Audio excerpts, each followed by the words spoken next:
뉴욕 증시 4월 발언의 이틀째 상승, S&P 500 최고 마감.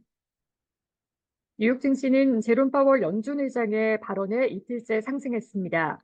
S&P 500 지수는 기술주와 성장주의 상승에 힘입어 사상 최고치로 마감했습니다.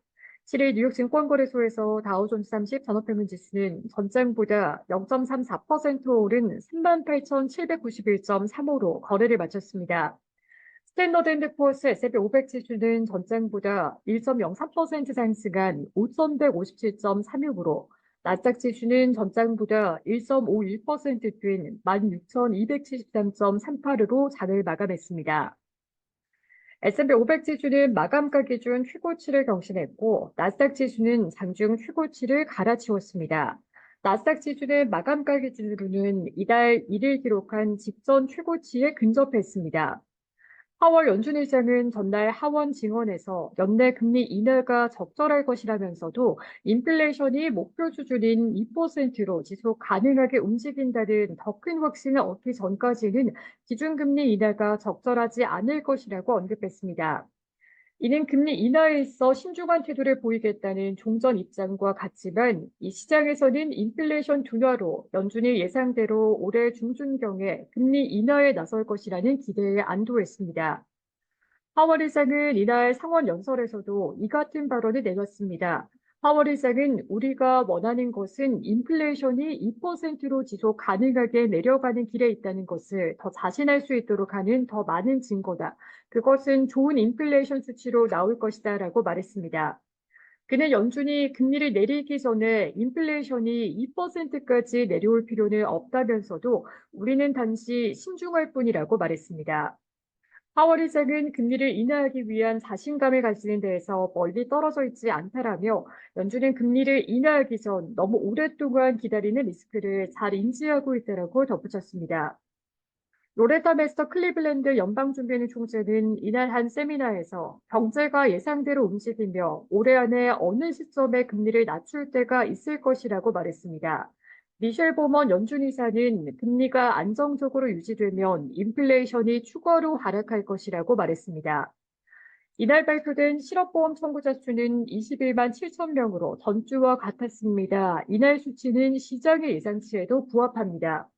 작년 4분기 비농업 부문 노동 생산성은 계절 조정 기준 전분기 대비 연율 3.2% 상승한 것으로 수정됐습니다. 이날 수치는 시장의 예상치였던 3.1% 상승을 웃돈 것으로 앞서 발표된 예비치와 같습니다. 챌린저 그레이앤드 크리스마스가 발표한 2월 감원 계획은 84,638명으로 전달보다 3% 증가했습니다. 이는 지난해 같은 기간보다는 9%가량 많은 수준으로 2월 수치로는 2009년 이후 최대입니다.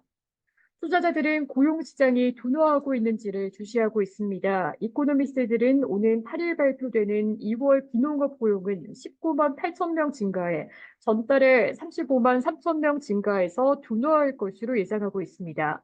실업률은 3.7%로 전달과 같은 수준을 보일 것으로 전망됐습니다.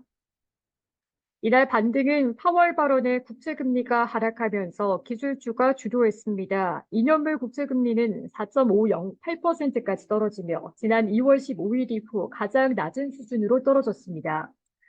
S&P 500 지수 내 11개 업종 중에서 금융과 부동산을 제외한 9개 업종이 모두 올랐습니다. 기술주와 통신 관련주가 2% 가까이 오르면서 상승을 주도했습니다. 엔비디아가 4% 이상 오르고 브로드컴이 ASML 홀딩이 4% 이상 오르면서 반도체 관련주가 강세를 보였습니다. 인텔과 퀄컴의 주가도 각각 3%, 4% 이상 올랐습니다.